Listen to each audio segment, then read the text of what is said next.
adequately describe the unimaginable tragedy that brings us before this court today.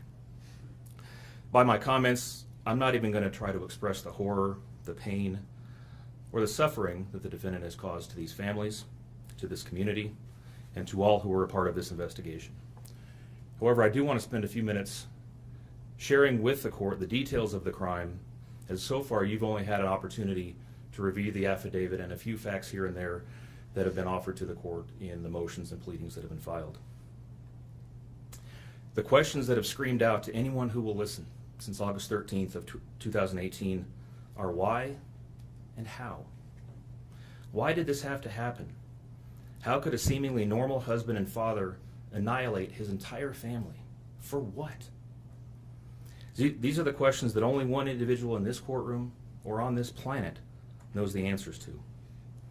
I fully expect we will not receive the answers to these questions today, nor will we at any point in the future. I don't expect that he will ever tell the truth about what truly happened or why. Even if he did, there is no rational way that any human being could find those answers acceptable responses to such horrific questions. The best we can do is try to piece together some kind of understanding from the evidence that is available to us.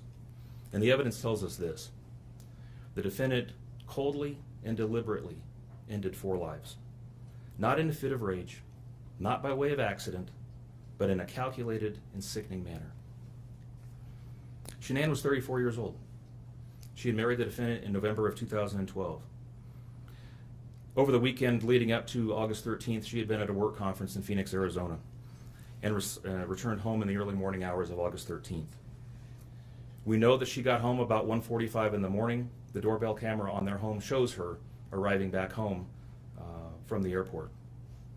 Shortly thereafter, at least according to the defendant, they had what he referred to as an emotional conversation about the state of their marriage and about what their lives would look like going forward.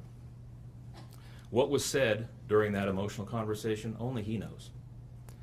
What we do know is that shortly after that, the defendant strangled her to death with his own hands. We know that he slowly took her life the morning of August 13th. We know that this was not done in an uncontrolled, vengeful manner that he tried to describe to agents from CBI and the FBI. If that were the case, you would expect to see vicious, horrible bruising about her neck, shoulders, and face. You would expect to see the hyoid bone in her neck broken. You would expect to see some kind of defensive wounds on his body as she struggled and fought for her own life. None of those are present. The only injuries that were on Shanann's body were one set of finger or bruising, what appeared to be fingernail or finger mark bruising to the right side of her neck. We know that our experts will tell us that it takes 2 to 4 minutes to strangle someone to death manually with their own hands.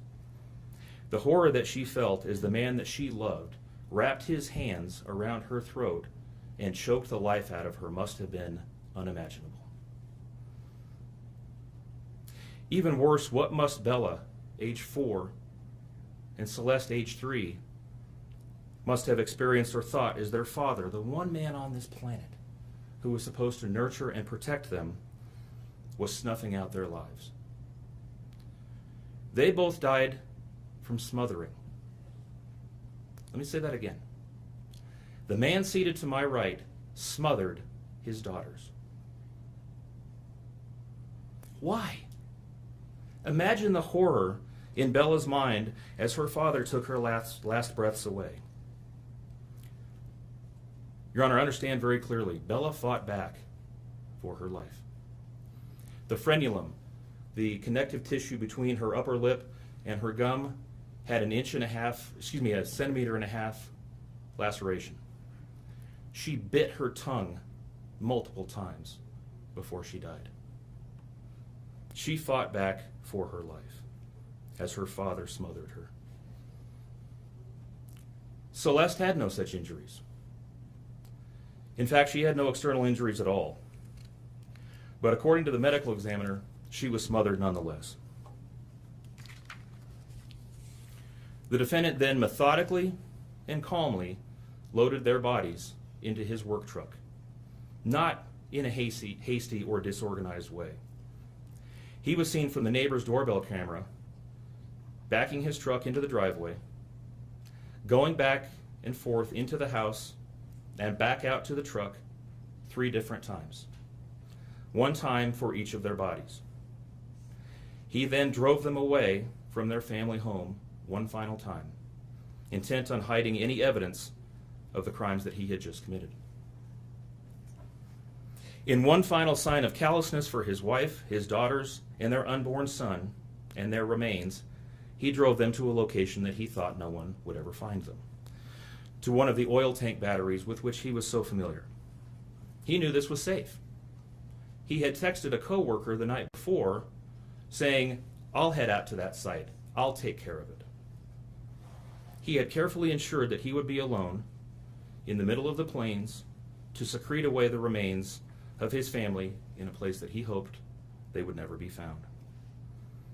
In 1 final measure of disrespect for the family he once had, he ensured that they would not be together, even in death, or so he thought. He disposed of them in different locations. He buried Shanann and Niko in a shallow grave away from the oil tanks. Bella and Celeste were thrown away in the oil tanks at this facility. Different tanks, so these little girls wouldn't be together in death. Imagine this, Your Honor. This defendant took those little girls and put them through a hatch at the top of an oil tank, 8 inches in diameter. Bella had scratches on her left buttocks from being shoved through this hole. A tuft of blonde hair was found on the edge of one of these hatches. The defendant told investigators that Bella's tank seemed emptier than CC's because of the sound that the splashes made. These were his daughters. Significantly, when his coworkers arrived at the tank battery later that morning, to a person, they all described him as acting completely normally. It was a normal workday, even while his daughters sank in the oil and water not far away from him. And then his efforts at deception truly began. We've all seen the emotionless interviews that the defendant gives to the local media, asking for help in locating his family. We watched as he claimed that the house was empty without them, and that he hoped that they were somewhere safe, and that he just wanted them to come home. He told investigators that they were at home sleeping when he left for work that morning, and that Shanann had told him that she was taking the girls to a friend's house for the day. What is striking about this case, Your Honor, beyond the horrors that I've already described to you, is the number of collateral victims that he created by his actions. While he stood in front of TV cameras asking for the safe return of his family, scores of law enforcement officers, neighbors, friends and family scoured the area, fretted for their safe return. They texted him begging for any information and sending him their best wishes, all the while he hid what he had done. The list of indirect victims does not end there. Think of the firefighters and the Colorado State Patrol hazmat experts who had to don protective suits and who were called upon to pull Bella and Celeste out of those oil tanks. Or the coroner employees who had to conduct these autopsies. Or the victim assistants who frantically attempted to ease the suffering of those affected. All of this, Your Honor, for what? Why? Why did this have to happen? His motive was simple, Your Honor. He had a desire for a fresh start. What if you could carry a gun on you, so hidden? Overpowered all decency and feelings for his wife, his daughters, and unborn son. While Shanann texted the defendant over and over again in the days and weeks leading up to her death, attempting to save her marriage, the defendant secreted pictures of his girlfriend into his phone and searched and texted her at all hours of the night. While Shanann sent the defendant self-help and relationship counseling books, one of which, ironically enough, was thrown in the garbage.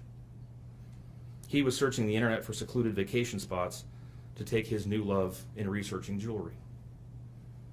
And while Shanann took the girls to visit family in North Carolina, the defendant went to car museums and the sand dunes with his new girlfriend. The stark contrast between the subjects of